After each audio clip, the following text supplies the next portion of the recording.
Hey there, welcome back to Penny Prepper. Today's video is going to be about mutual assistance groups and networking. Going forward, if there's anything you'd like to see or hear me talk about, please comment below, let me know. Don't forget to like and share the video if you like what you see today. So we're going to start off with what is a mutual assistance group, or a MAG as you might see, which is MAG. Basically, that would be a group of individuals, hopefully, that have the like-minded mindset and skill sets that you would have. But in this type of situation, we're more talking about preppers and survivalists, bushcrafters, hunters, foragers, anybody that would have skills that would be utilized in a grid down or SHTF situation. The reason I chose today's topic is I've actually started networking with some other channels, some other preppers. I've started to network with my friends and actually gotten to see who is more into prepping, who hikes, who is able to do bushcrafting, stuff like that. And I've been surprised by how many people, just like me, have sort of kept it on the down low, because you always get that side eye from people who think that you're a little nuts.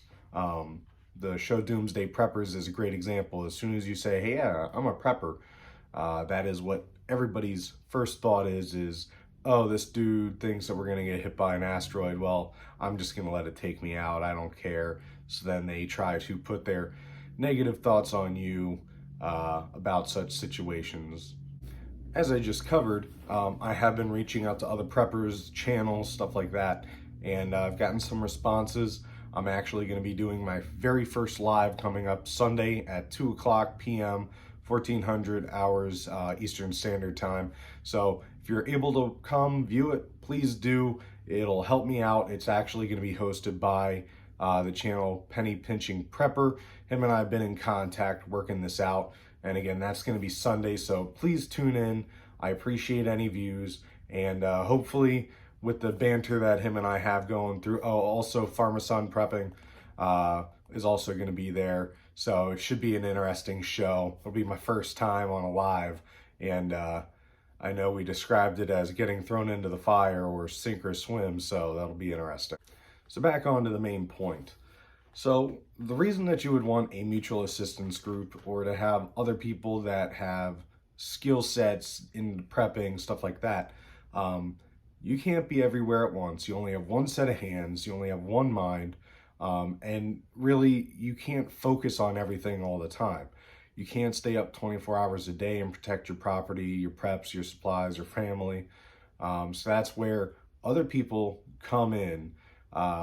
You utilize your community, other people that have these skills. Now, I'm not saying take the 95-year-old neighbor who, is bedridden, can't even get up. I'm not saying you're going to utilize them necessarily. However, if you just so happen to have somebody down the road that you notice has chickens and maybe has a beehive, I actually have a couple in my neighborhood, and through walking my dogs, I've been able to notice that kind of thing. So if there were to be a grid down situation, I wouldn't necessarily go to them and say, hey, I need some eggs, No, I would try to go to them and create that network. I'd like to do it before things go sideways, but I can always do that where I go up to them and I say, hey, I've noticed this. Would you like to work together in a way to, maybe say that they're having issues with people sneaking around their property at night. Maybe they're worried about people taking their supplies. Maybe they don't have a defense system where I might. So we can trade, barter, utilize skill for skill, and or even skills for items, stuff like that. So now we covered the why and the what. Basically, the where is also important. Obviously, I'm not going to have somebody in my mutual assistance group who lives out in California. That doesn't really do me any good. Yes, I can network with them. I can talk with them, get ideas from them, watch their videos. But in reality, when something happens, I'm not going to be traveling out to California.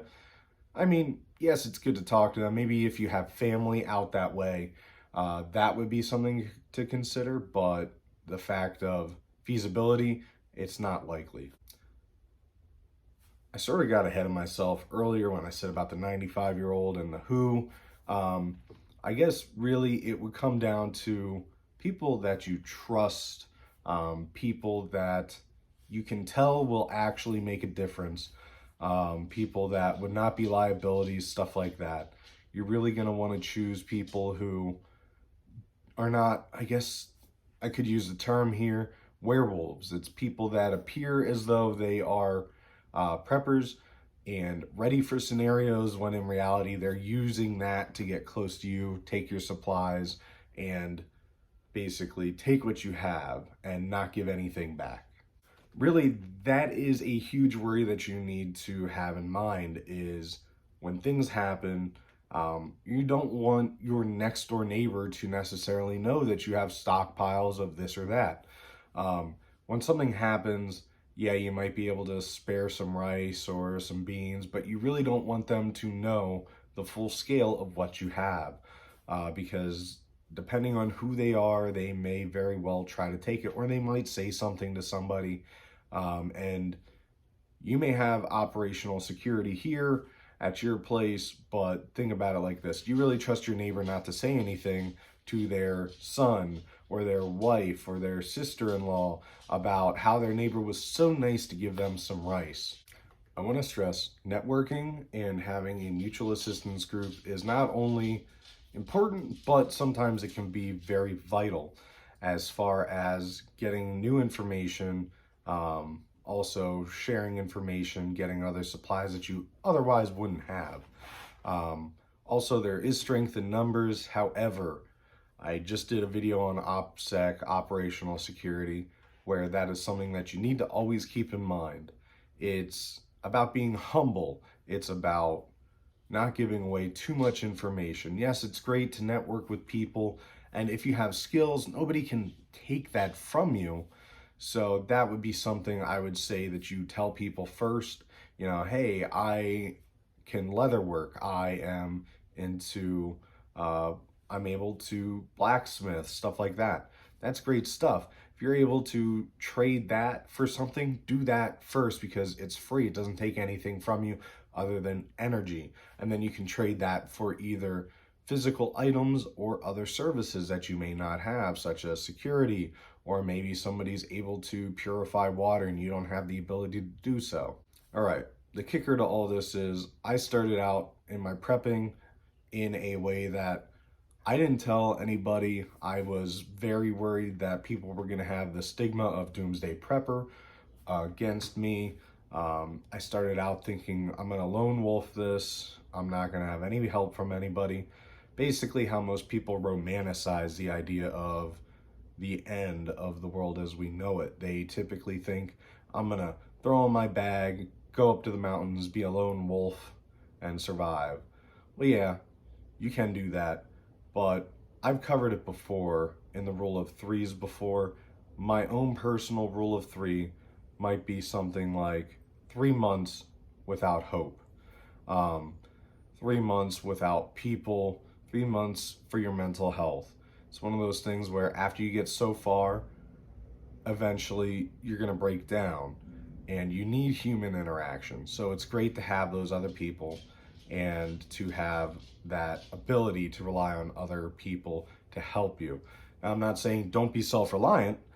I'm saying you need that human interaction every once in a while. If you've ever watched the show Alone, I think that is a perfect example where even just a little bit of human contact goes a long way. All I have for today's video. If there's anything you would like to see me cover in the upcoming videos, please comment below, let me know, and I'll try to get to them as soon as I can. Also, don't forget, I have the live coming up Sunday. That's going to be the 23rd at 1400 hours or 2 p.m. Eastern Standard Time. That's Pennsylvania's time zone. That's going to be hosted by Penny Pinching Prepper. It's going to be on his channel, but I have a link on my channel in a post. Please go to that. Also, Farmer Son Prepper is also going to be there. So again, please check it out. Comment anything that you can think of just to get the ball rolling on the conversation. That's all I have for today. Thanks for stopping by. Stay safe, stay prepared.